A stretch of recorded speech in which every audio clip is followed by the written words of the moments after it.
أعوذ بالله من الشيطان الرجيم بسم الله الرحمن الرحيم يا بني آدم خذوا زينتكم عند كل مسجد وكلوا واشربوا ولا تسرفوا إن الله لا يحب المسرفين يسألونك ماذا أحل لهم قل أحل لكم الطيبات صدق الله مولانا العظيم رب اشرح لي صدري ويسر لي أمري واحلل عقدة من لساني يفقه قولي اللهم صل على محمد وعلى آل محمد كما صليت على إبراهيم وعلى آل إبراهيم انک حمید مجید. زمونږه د زندګۍ یو کال چې 2024 هغه ختم شو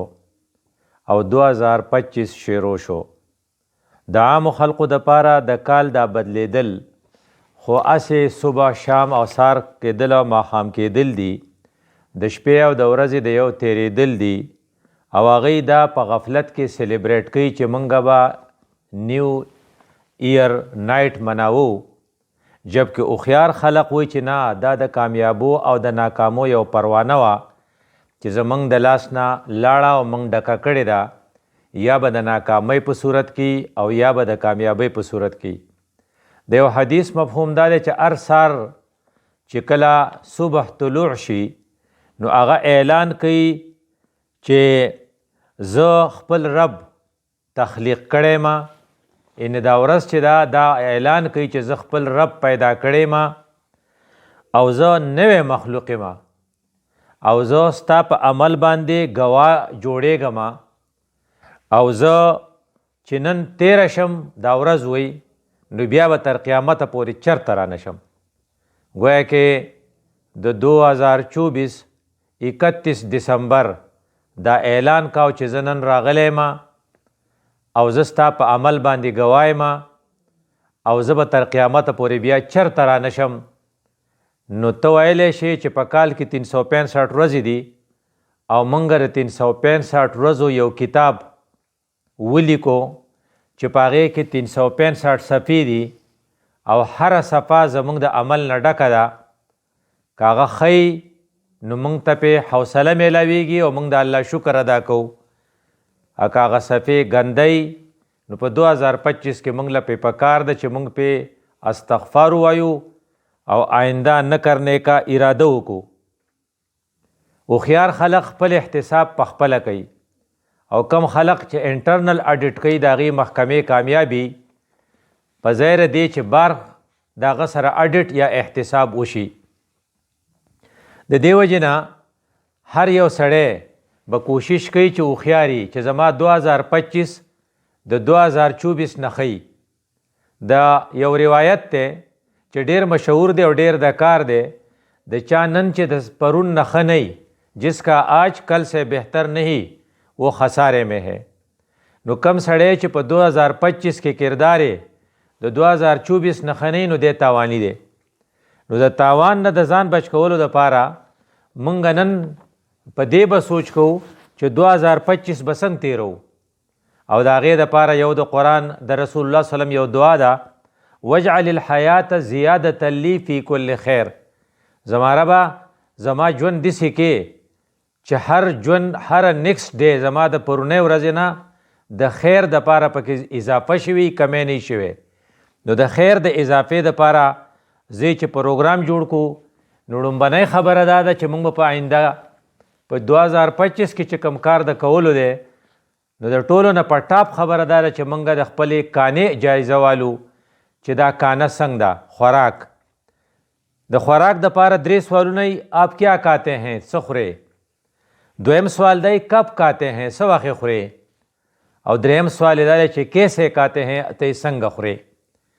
نو خوراک آپ کیا کھاتے ہیں چې څه به خورې؟ نو قرآن خو موږ ته ویلو یسألونک ماذا احل لهم قل احل لکم الطیبات، پاک څیزونه به خورې. طیب هغه شی چې هغه حلال ومي، هغه خوشګوار ومي.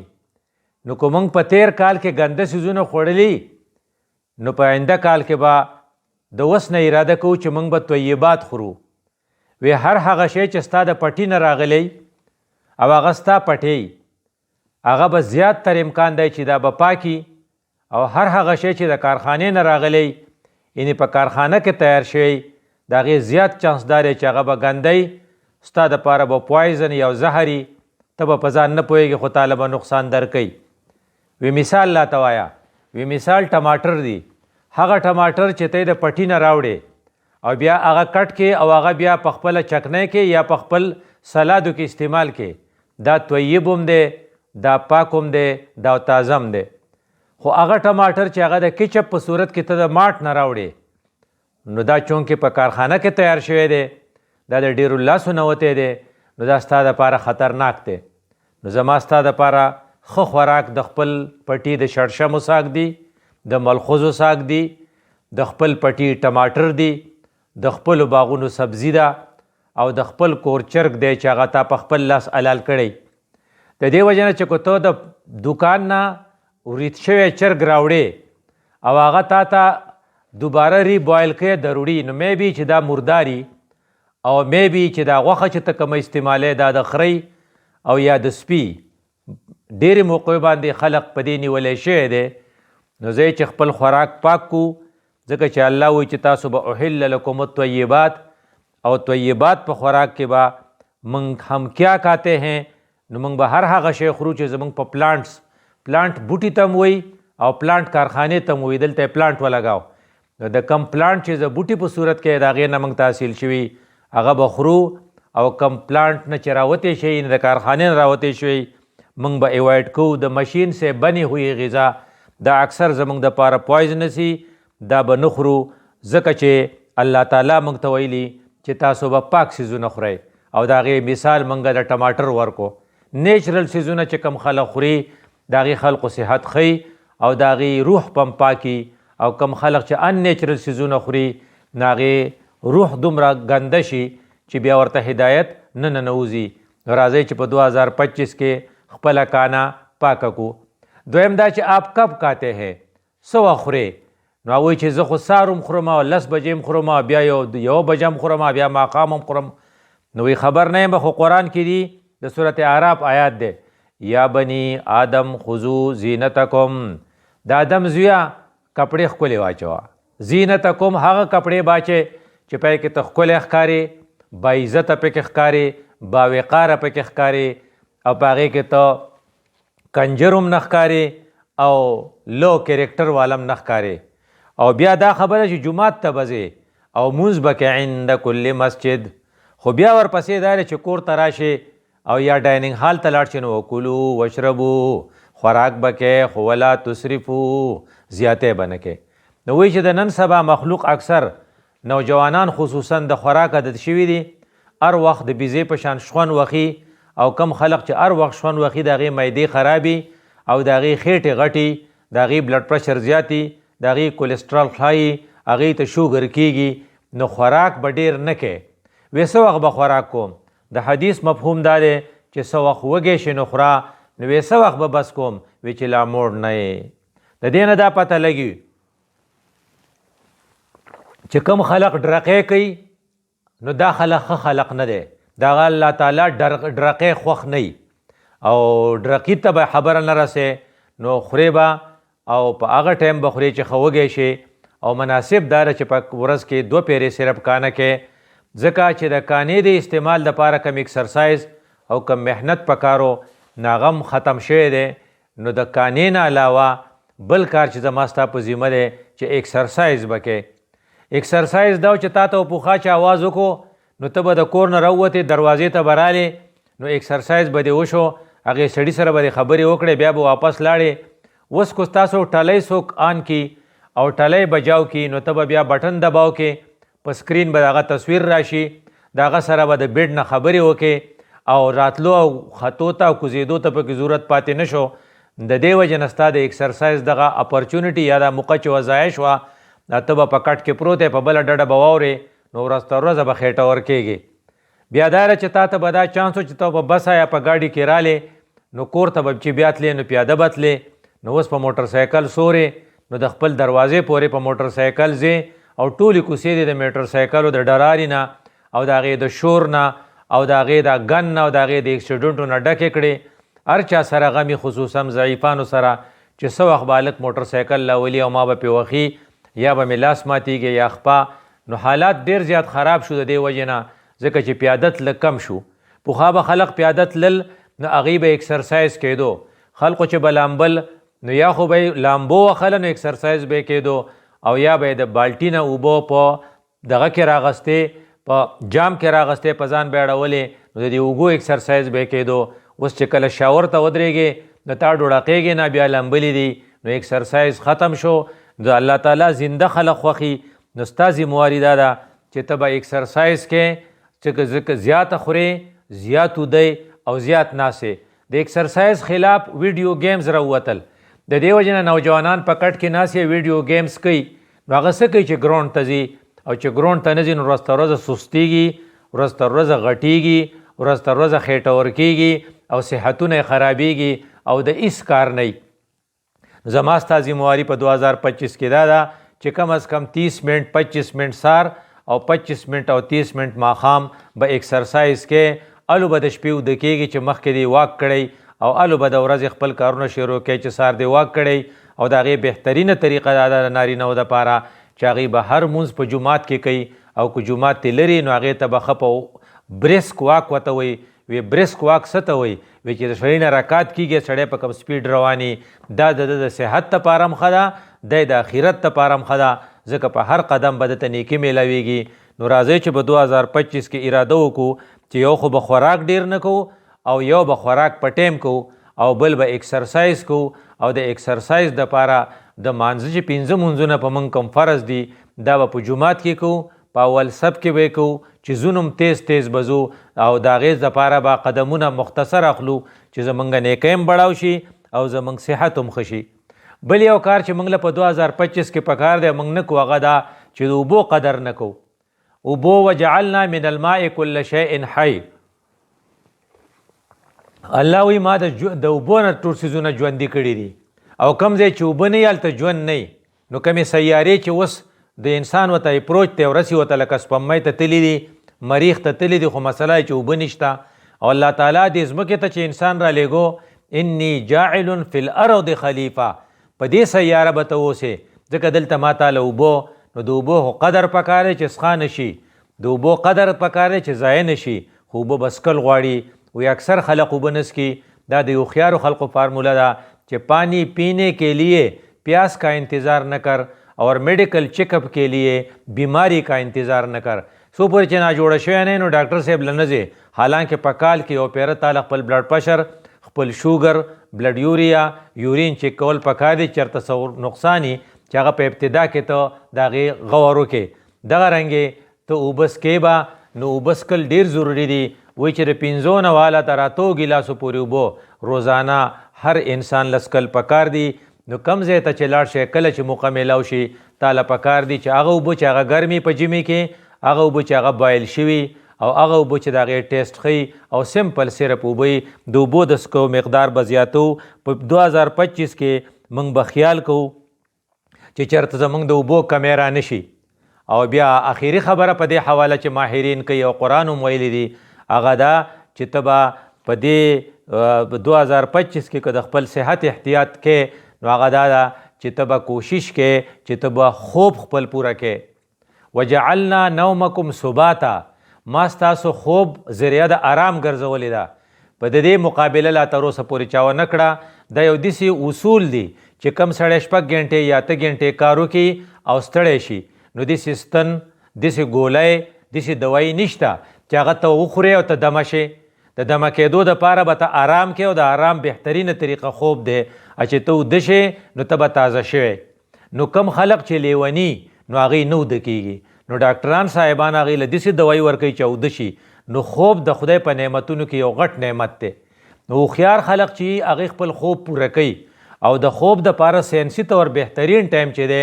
10 PM یعنې د شپې د 10 بجو نه پس 4 AM د 4 بجو سار د چربانګ د 4 بجو پورې دا د خوب دپاره بهترین ټایم دی نو هغه خلق ډېر بد قسمت دی چې د شپې د 1 بجې پورې ګرځي او هغه وختي نه وده کیږي. رسول الله صلی الله علیه وسلم خو ځکه ویلو چې په الله باندې د ماسخوتن د مانځه نه پس خبرې بدې لګي، نو چې کله په 9:30 بجو ته مونځ وشي د هغې نه پس پکار چې ته سلیپ ته لاړ شې، خوب ته لاړ شې. او بیا دا نه دی پکار چې نور راختلې ته پاسې، نه، تا له پکار چې په 4-5 بجې بیا پاسې یا تهجد وکې یا کم از کم د سهار مونځ وکې.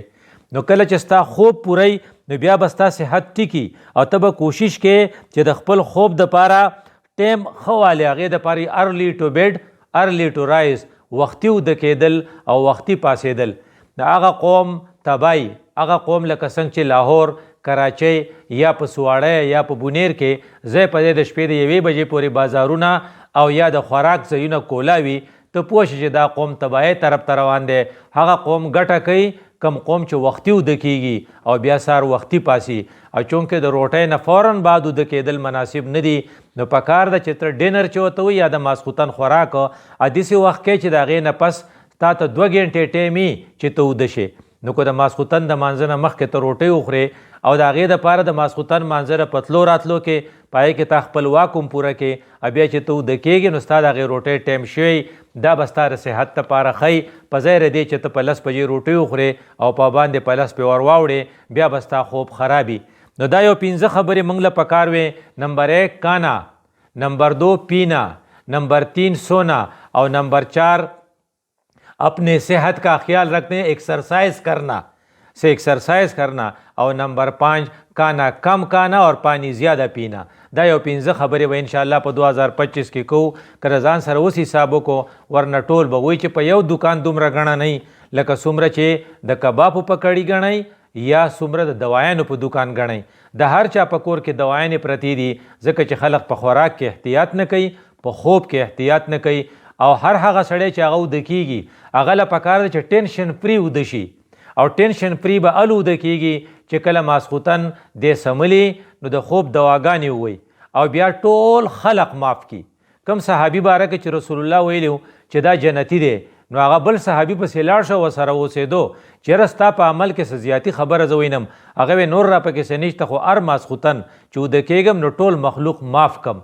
نو د خوب بهترینه طریقه دا ده چې د ټینشن فری شي. او ټینشن به الو فری کېږي چې ته خپل کسان چې دي خصوصا رشتہ دار دا معاف کې. نن سبا د ټینشن نه ډک زندگی د رشتہ دارو د وجې سره ده. اکثر خواښې د خپل انګور نه خفه ده او پلار د خپلو زامنو نه خفه دی او رور د رور نه خفه دی او وراره خو د تره نه دومره خفه دی چې د مرګ غمې کوي. د دې وجې نه دا ټینشن په رشتې کې دننه دی. نو که کله ته خپل ټول رشتہ دار معاف کې او سملې. او دویمه دا چې د سبا دپاره خپل شیډول جوړ کې چې انشاءالله سبا به دوره نیکی کوم، دوره سپارې تلاوت او دومره انفاق او دومره د ضعیفانو مدد او دومره خپل کار او دومره خپلو بچو ته خپلو شاګردانو ته سبق، دا به که خیري وام. نو ته ویلی شي چې د خوب دپاره 3 ریکوایرمنټ دي. یو دا چې د کانې نه یو 2 غنټې پس به وده کېږي. دویم دا چې ټینشن فری به وده کېږي. او ټینشن فری دا چې هر ماسخوتن به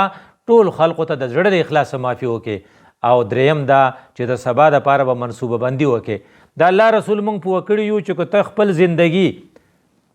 پرپوزفل او کامیابه جوړول غواړې، اته وایي چې 2025 مې ښه وی، نو بیا یو کار کوه. لومبنۍ خبره دا ده چې خپل فارغ اوقات چې دي چې کله ته وزګارې هغه یوټیلایز کا، پراپرلی استعمال کا او د هغې نه فایده واله.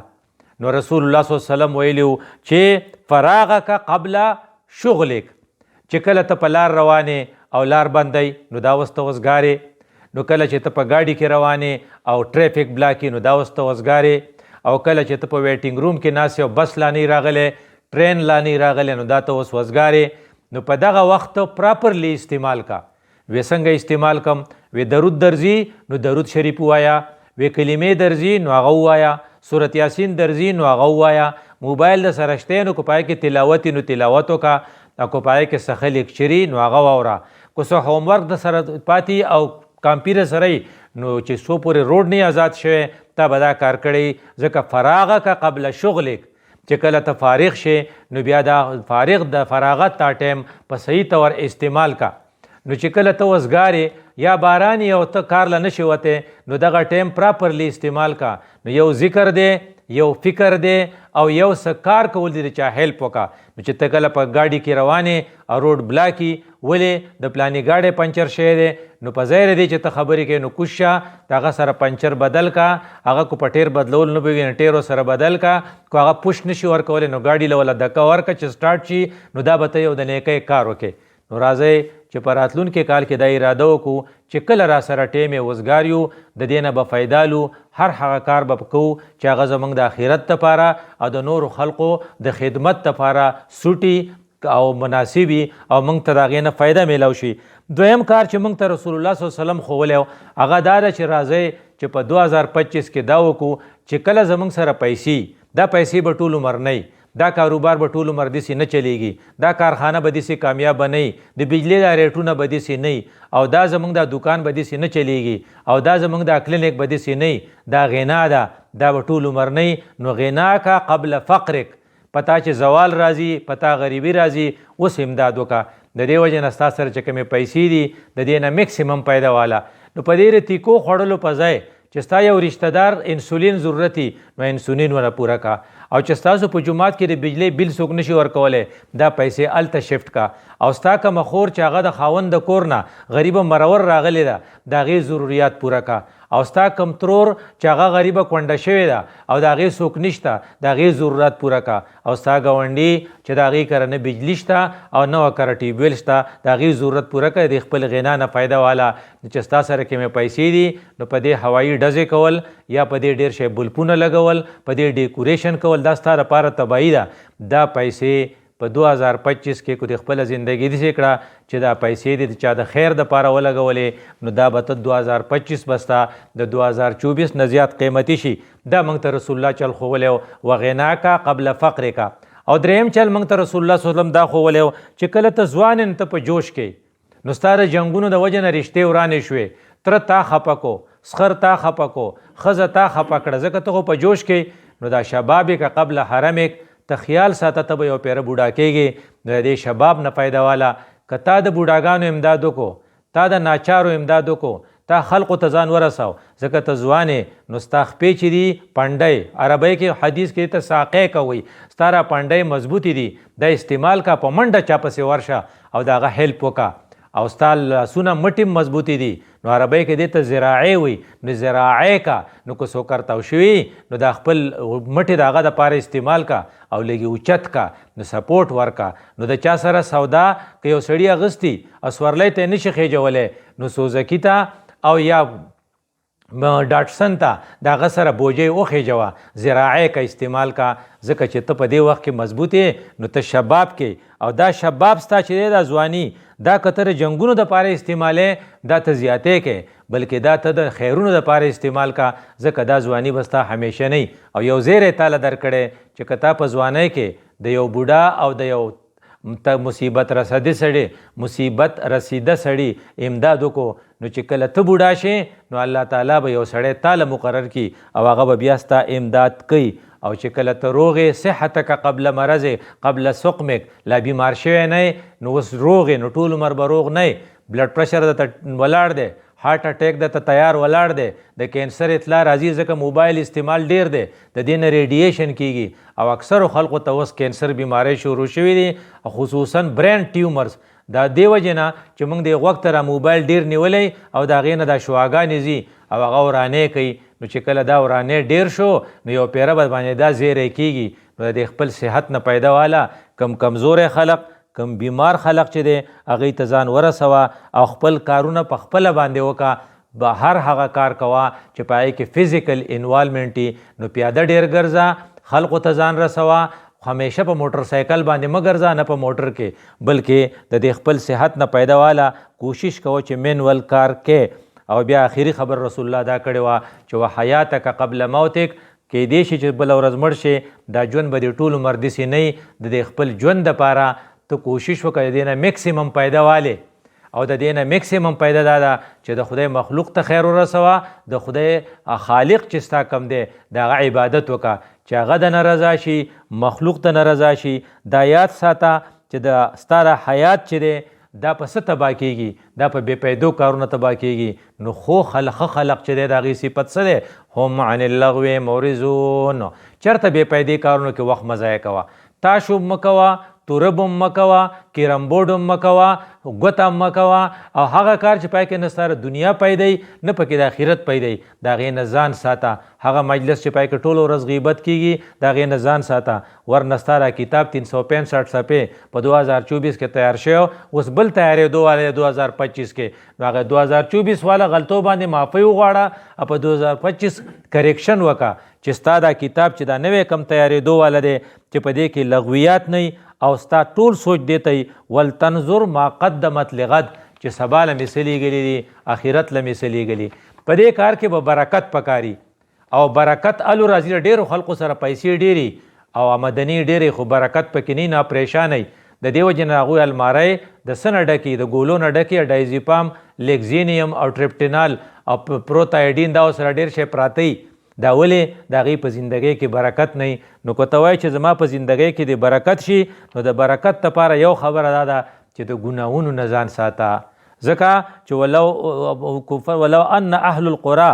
اتقوا، که چېرې دوی د ګناهونو نه ځان ساتلی وی، نو لفتحنا علیهم برکات من السماء، د اسمان نه به پرې برکتونه ورېدلي وو. نو په خپل کور کې ګناهونه مه پرېږده. نو نه د جینکو په سر لوپټه به پکاري، که هغه سرتوره ګرځي نو دا به برکت ختموي. او کوم هلک چې په کور کې دننه کنزل کوي او هغه دا به برکت ختموي. او که ستاسو کره حرام رزق راځي نو دا به برکت ختموي. او که ستاسو کره 24 ټي وي آني نو دا به برکت ختموي. نو برکت ته ختمولو ټولې لارې بند کا چې اذان شروع شي نو ټول خلق اذان ته غلی شه او د اذان جواب ورکا او لویه واړه مانځله پاسوه چې بیلمازه څوک پاتې نشي. چې کله مانځله پاسې نو ته یو بانه کې وایي وړوکی دی لوی به شي ټیک هو جایګا، چې لوی شي نو ته وایي لوی دی نو زه ورته څه ویلی شم، حالانکې دواړه غلطه کې. خدای دې مکه کو په ده اور ولګېد نو هره ناروا به کوي چې دی بچ کې، خو د آخرت د اور نه د بچ کولو دپاره فکرمند نه. نو په کور کې به برکت الو راځي چې کله ته د ګناهونه ډیلیټ کې او د ګناهونو نه بغیر زندگی تیرېدې ته اتقوا وایي. نو واتقوا لبرکات من السما. دویم د برکت ذریعه دا ده چې د الله نوم ډېراله او د الله ذات او د هغه نوم دواړه د برکت نه ډک دي. د ذات په باره کې څه وایي؟ تبارک الذي بیده الملک. موږ په تبارک الذي کویلو که نه، هغه برکتونو والا دی. او بیا فسبح بسم ربک تبارک اسم ربک ذی الجلال والاکرام. نوم هم برکتی دی، ذات هم برکتی دی. نو چې ستا په خوله باندې د کور په خلقو په خوله باندې هر وخت الله الله الله، ستا زندگی به برکتی. په وسایلو یوازې نه کیږي، په پیسو په تنخواګانو یوازې نه کیږي. دې له برکت پکار دی او برکت پالوي چې دا 2 شرطه ته پوره کې، گناہ سے اجتناب اور اللہ کے اسم کا زیادہ ذکر. اقول قولی هذا استغفر اللہ لی ولکم ولسائر المسلمین.